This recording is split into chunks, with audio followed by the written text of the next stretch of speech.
మనిషి అనే పర్సన్ ఎందుకు డిఫరెంట్ అయ్యాడు వేరే వాళ్ళతో పోలుస్తుంటే కాలక్రమేణా నాకు 2017లో తెలియకుండానే ఐ వాజ్ సైకలాజికల్ పేషెంట్.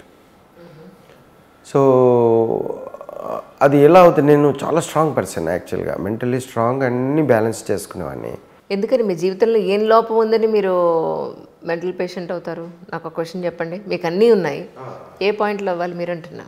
అంటే ఒక ద్వేషాన్ని పదే పదే మనం ఇంప్లిమెంట్ చేస్తూ పోతుంటే ఆ ద్వేషంతో క్రియేట్ అయిన హార్మోన్స్ అది మనం డిస్టర్బ్ చేసేటట్టు ఉంటే దట్స్ ఇట్ అండి. ఇప్పుడు మీరు అలా ఏ వేషన్ వేస్తానంటారు? ఇప్పుడు అది నేను శరణం గచ్చామి టైంలో జరుగుతున్న ప్రొడక్షన్, నేను ఇల్లు కట్టడం ఎలా అవుతుందో మూవీ కూడా కట్టడం అలా అని అనుకున్నా. మనీ పెడుతున్నాను, పర్సన్స్ ఉన్నారు, వాళ్ళ యొక్క జాబ్ ఇది, స్కెడ్యూల్ ఇచ్చారు, టైం ఇచ్చారు, అవుట్పుట్ రావాలి, ఎందుకు రాదు అని అంట. ఆ డిప్రెషన్లో ఉన్నారు అప్పుడు మీరైతే? వాడు 100 రీజన్లు చెప్తాడు. రీజన్లు చెప్పి ఏ పని చేసేవాడు ఉన్నాడు అనుకోండి, చేయలేదు అని ఉన్నాడు. I hate those people. నాకు సొల్యూషన్ కావాలి, నువ్వు రీజన్ చెప్పకపో. నువ్వు సొల్యూషన్ చెప్పకుండా నువ్వు రీజన్ చెప్పి నేను గ్రేట్ అని అంటే it doesn't work for me. Correct. So అలా చేసే వాళ్ళు నా చుట్టూ ఉన్నారు అన్నట్టు. సో వాళ్ళకు చెప్పే క్రమంలో వాళ్ళ యొక్క నేచర్, వాళ్ళ ఇంటర్నల్ నేచర్ నాకు ఈజీ గుర్తుపట్టేసిన కదండి. కానీ వాడిని నేను అవాయిడ్ చేయలేను, వాడిని నేను అవాయిడ్ చేయలేను. I has to go with him. I have to go with him. So అలా పోయే క్రమంలో ఒక హేట్ చేసే పర్సన్ చేసుకుంటూ ట్రావెల్ చేసుకుంటూ పోతే ఎప్పుడు మనకు డిస్కంఫర్ట్ వస్తుంది కదండి. అబ్సల్యూట్లీ. సో ఆ డిస్కంఫర్ట్ క్రియేటెడ్ సైకలాజికల్ ఇష్యూస్ అన్నట్టు. అంటే hormone psychological issues, mental tension అనుకోండి, it's not related. That is ఒక హార్మోన్స్ నిన్ను డ్రైవ్ చేసినప్పుడు మీరు దానికి బానిస అయితే you are not controlled, you are not balanced. Imbalance ఉన్నారు అని అంటే మీ బాడీ ఒకటి చెప్తుంది. బాడీ ఆల్వేస్ ఏ గుడ్ అండి. బాడీ చెప్పినట్టు నమ్మటం, నడవటం అనేది కరెక్ట్ అండి. నేను అదే చేస్తా, అది తప్ప ఇంకేం తెలియదు. నా ఇంట్యూషన్ అవే. మైండ్ అనేది ఒక లాజికల్ కంక్లూజన్ అండి. మన దగ్గర ఇన్ఫర్మేషన్, ఎదుటి వాళ్ళ యొక్క ఇన్ఫర్మేషన్ అన్నీ తీసుకొని లాజికల్ కంక్లూషన్ ఒక స్టెప్ చెస్లో ఒక మూవ్ చేయటం అన్నట్టు. సో బై ద టైం మీకు ఒక ప్రాపర్ టీం దొరకలేదు వర్క్ చేసే టైం, మీ మైండ్ సెట్కి అనుగుణంగా అంత ఫాస్ట్గానండి? లేదు, ఆ మూమెంట్లో అలా ఏ టీం అయినా ఎప్పుడైనా ఆ స్టేట్ ఆఫ్ సిచ్యువేషన్లో అలా ఉంటుంది. అందులో నాది కూడా ఉండొచ్చు కదా తప్పు. ఎందుకంటే నేను నాన్ ఫిలిం మేకర్, నేను ఇల్లు కట్టేవాడిని పోయి ఫిల్మ్ మేకింగ్ చేయమంటే ఎట్లా చేస్తాను, అదే ప్రాసెస్లో ఉంటాను. సో అలా అడ్జస్ట్మెంట్ అయ్యే క్రమంలో నాకున్న సుపీరియారిటీ యాజ్ ఎ ప్రొడ్యూసర్గా హక్కుల్లాగా దానికి ఫిలిం మేకర్ అంటే without producer there is no film maker కదండి. సో అలా చేస్తున్న క్రమంలో ఒక నెగిటివిటీకి నేను డ్రైవ్ చేయబడ్డా. So I landed into psychological. So ఆ ప్రాసెస్ నుంచి బయటికి వెళ్ళడానికి రకరకాల ఎక్స్పెరిమెంట్ చేశా. అంటే టెంపుల్ పోవటం, పూజలు చేయటం, చర్చిల దగ్గర పోవటం, దర్గాలకు పోవటం, హోమాలు చేయటం, యజ్ఞాలు చేయటం, యాగాలు చేయటం, రకరకాల అవన్నీ ఏం బిలీవ్ చేయను నేను. ఎందుకంటే thrash, never been into that. So but ఎవరైనా చేస్తే నేనేమన్నాను. సో నా మీద ప్రేమ ఉన్న వాళ్ళు, మా అక్క చెల్లెళ్ళు, అన్నదమ్ములు, మా పంతులు, వీళ్ళందరికీ నేను కొంతమంది టెంపుల్లకు నేను డొనేషన్ బాగా చేస్తుంటా, చేస్తుంటా. సోషల్గా ఏదైనా యూజ్ఫుల్ అవుతుంది అని అంటే, ఒక హబ్ అవుతుంది అని అంటే, అది చెడైనా అది హబ్ కదా అని చెప్పి చేస్తా అట్లా అన్నట్టు. సో అలా చేసుకున్న వాళ్ళందరూ నన్ను అందులో తీసుకెళ్ళినా పోయి చేసేసి వస్తున్నా, but never been into that.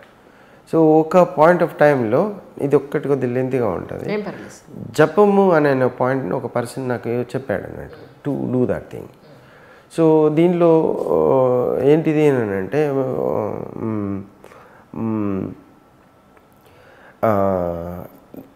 జపం యొక్క ప్రాసెస్లో అతను నాకు నైట్ 10 o'clock తర్వాత అన్ని వైట్ క్లాత్ వేసుకొని, ఒక ఫ్లోర్ మీద వైట్ క్లాత్ వేసేసుకొని, ఒక సిల్వర్ అంటే వెండి కప్లో వామ్ మిల్క్ పెట్టుకొని జపమాలతోటి 11 times రౌండ్ చేసుకుంటూ ఆ స్టేట్మెంట్ ఏదైతే ఇచ్చారో ఆ మంత్రం నథింగ్ స్టేట్మెంట్ నాకు ఫిట్ అయ్యేది, నా స్పేస్, నా స్టేట్ ఆఫ్ సిచ్యువేషన్కి ఒక తగ్గట్టు అది పెట్టాడు అన్నట్టు. అది ఎవరికి అయినా మారుతూ ఉంటుంది. సో అందులో పాలల్లో చంద్రుని చూసుకుంటూ ఈ అది పూసలు ఉంటాయి కదండి జపమాలను కౌంట్ చేసుకుంటూ నేను అది అనాలి, నాకు వినబడేటట్టు అనాలి అనే పాయింట్లో చేశానండి. So surprising to me is ఒక 10 days తర్వాత నా స్టేట్ ఆఫ్ సిచ్యువేషన్ మారిపోయింది మంచిగా స్లోగా. నేను అప్పుడు కొన్ని టాబ్లెట్స్ కూడా వాడుతున్నాను. ఈ 2 కాంబినేషన్లో I somehow came out of it. Okay అండి. ఒక 21 days తర్వాత స్లోగా అవి అలాంటి రిపీట్ అయినా కూడా I was not having any real difficulty. Otherwise నేను చచ్చిపోయావని అనే సిచ్యువేషన్లు ఉన్నాయండి. ఈ జపం అనేది చేయకుండా ఉంటే లేదా ఐ వుడ్ హ్యావ్ డైడ్. అలాంటి పీక్లోకి వచ్చాను అన్నట్టు. మా అన్నయ్య కూడా ఒకసారి హెల్ప్ చేసి దీంట్లోనే అని అంటే అన్నీ చేస్తూ ఉంటే మా అన్నయ్య నేను అప్పుడు మాట్లాడుకుంటలేము. అందరూ వచ్చి వెయిట్ చేసి నా కొరకు చూస్తున్నాను. ఎట్టుకోపోయేసి వచ్చాను. వచ్చి కష్టంగా కూర్చొని ఏమైంది మురళి అని అంటే నేను చచ్చిపోతా అని అనిపిస్తుంది అని అన్న. చచ్చిపోతావా?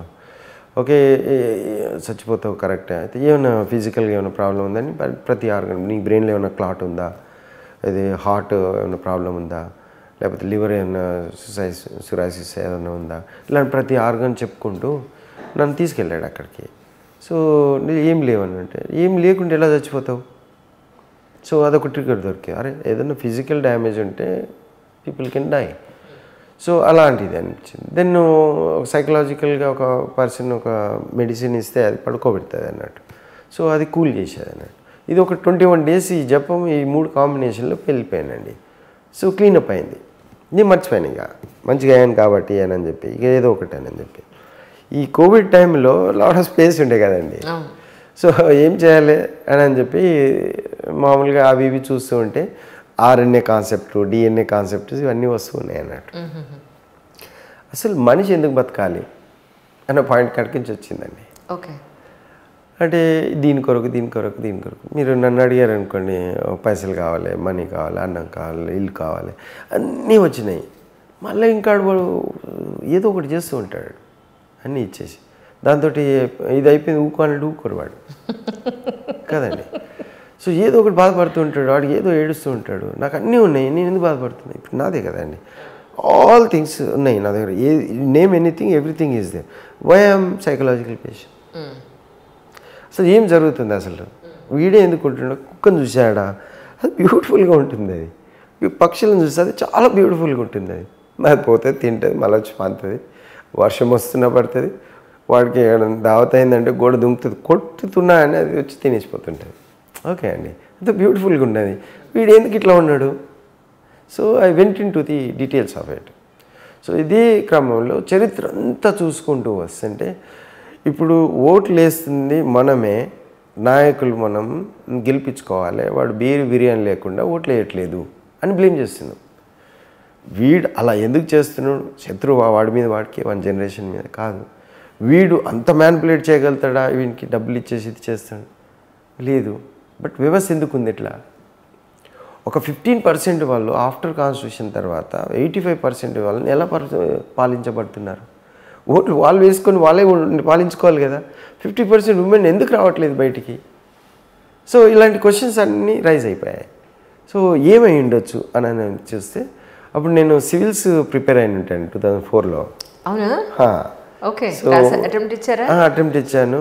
ప్రిలిమ్స్లో వచ్చేది, బట్ మెయిన్స్ అవి వెనక డిఫికల్టీ, కొద్దిగా ఫ్యామిలీ ఇష్యూస్ ఉండే వరకు మనం దాన్ని కాన్సన్ట్రేట్ చేస్తే చేయలేదు, పోయిందండి. ఒకటే అటెంప్ట్ ఉండే నాకు 32 years. ఏజ్ అంటే నేను చేసిన రిటర్న్ అయ్యి ప్లేస్ దొరికినుండే, ఆ ప్లేస్ కొంత కంఫర్ట్ ఉండే, నేను కొంత ఫ్యామిలీ దూరం ఉండే, ఆ ప్లేస్ బాంబేలో బెంగళూరులో ఉండే. సో దగ్గరలోనే ఒకటి ఐఏఎస్ సెంటర్ ఉండే, అట్లా పోయినట్టాను. సో దాంట్లో వన్ ఆఫ్ ది సబ్జెక్ట్ ఏంటి అంటే సోషాలజీ ఉందండి. బ్యూటిఫుల్ సబ్జెక్ట్ అండి అది. అంటే మనిషి జీవితాల గురించి చెప్పేది అన్నట్టు. అంటే జనరేషన్ ఎట్లా వచ్చిందని, హిస్టరీ మొత్తం తెలుసు, ఇట్లాంటివన్నీ తెలుసు అన్నట్టు. So I was just running through all of them. So అప్పుడు నాకు అసలు జీవితాలు ఎలా స్టార్ట్ అయ్యాయి, ఎక్కడి నుంచి స్టార్ట్ అయ్యాయి, బిఫోర్ హరప్పన్ నుంచి ఎట్లా ఉండే, ఫస్ట్ అలా ఉండేవాళ్ళు, తర్వాత ఇలా ఉండేవాళ్ళు, తర్వాత ఇది వచ్చాయి, అలా అన్నీ పేర్చుకొని పెట్టుకొని కొంతమంది జ్ఞానవంతులతోటి మేధావులు అన్న వాళ్ళతోటి చర్చించడం మొదలుపెట్టాను నేను. దాంట్లో నేను సెట్ చేసుకున్నాను. సో అందులో నేను మొత్తం ఒక 10,000 సంవత్సరాల చరిత్రని 7 ముక్కలుగా చేశాను. హ్యుమానిటీ ఎరా, వేదిక్ ఎరా, ఉపనిషత్ ఎరా, ఇస్లాం ఎరా, రిలీజన్ ఎరా, దెన్ ఇస్లాం ఎరా, బ్రిటిష్ ఎరా, దెన్ కాన్స్టిట్యూషన్ ఎరా. ఈ దాంట్లో మనుషులు ఎలా మారుతూ ఉన్నారు, ఈ మారడానికి కారణాలు ఏంటి? సో ఈ పాయింట్లో పోతున్నప్పుడు అప్పుడు జయరాజన్న ఈ పాట కొరకు వచ్చారు కదా. సో ఆ టైంలో నేను లక్షల కోట్ల జీవరాశులు ఓన్లీ మనుషులకు మాత్రమే గాడ్ రిలీజన్తో సంబంధాలు అని చెప్పేసి, ఎక్కడి నుంచి గాడ్ వచ్చేది, ఎక్కడి నుంచి రిలీజన్ వచ్చేది, అవి ఏం చేస్తున్నాయి మనల్ని అనేది జస్ట్ ఏంటి అని అంటే మనల్ని ఆర్డర్లో పెట్టడం. ఇప్పుడు నేను సైకలాజికల్ పేషెంట్ ఎలా అయ్యాను, దానికి కారణాలు ఏంటి, కాకుండా ఉండడానికి మన దేశంలో ఏం చేశారు, మనం ఎందుకు పెట్టారు, మనిషి స్వభావరీత్యా సైకలాజికల్ పేషెంట్. అది ఎట్లా అవుతాడు అని అంటే పంచేంద్రియాల ద్వారా ఇన్పుట్ ఇచ్చినప్పుడు వాడికి డిఎన్ఏలో ఒక కంటెంట్ని ట్రిగ్గర్ చేస్తే ఒక ఆల్గారిథం బేసిస్లో ఉన్న స్టేట్ ఆఫ్ సిచ్యువేషన్లో ఒక థాట్ ఎమోషన్ తయారు చేసుకుని రన్ అవుతుంటాడు. అది మనల్ని ట్రావెల్ చేపిస్తే అది సైకలాజికల్ పేషెంట్ అన్నట్టు. సో ఇప్పుడు చిన్న చిన్న ఎగ్జాంపులే, but it will be value added.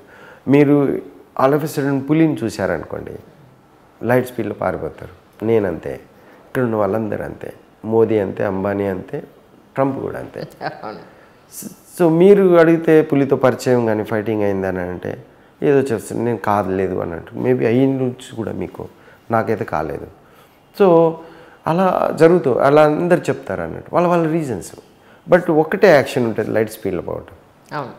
Okay అండి, మీరు 2 years టైంలో పులిని చూశారనుకోండి, మీరు దాంతో ఆడుకోవడానికి ట్రై చేస్తారు.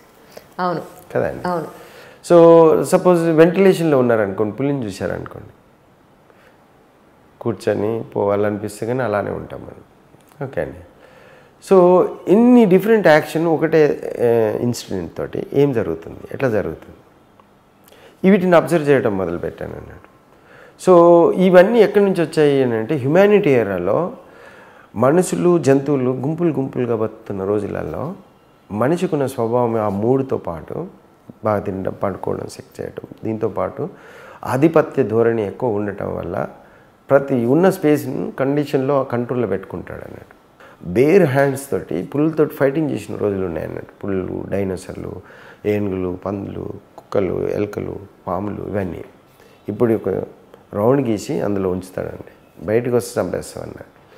అవి ఎంత పవర్ఫుల్ అండి, డైనోసార్ నామరూపాలు లేకుండా పోయినాయి కదండి. ఇదన్నీ చేసింది ఎవరు? ఓన్లీ మనుషులేని కాదు, వాళ్ళ వెరైటీ కూడా అలానే ఉంటాయి. బట్ మన దాని గురించి చెప్తున్నాను నేను.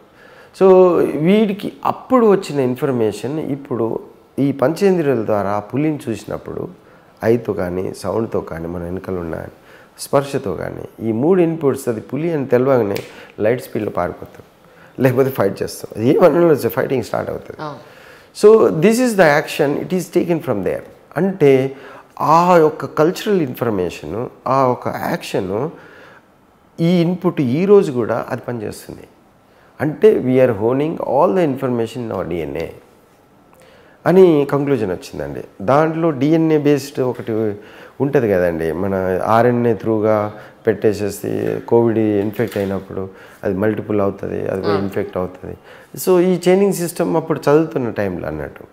సో దాన్ని మనం ఇక్కడ రిలేట్ చేసాం. అంటే ఓవరాల్గా జస్ట్ ఏంటంటే మన కల్చర్లో క్రైమ్ ఉంది అన్న పాయింట్ డిరైవ్ చేశానండి.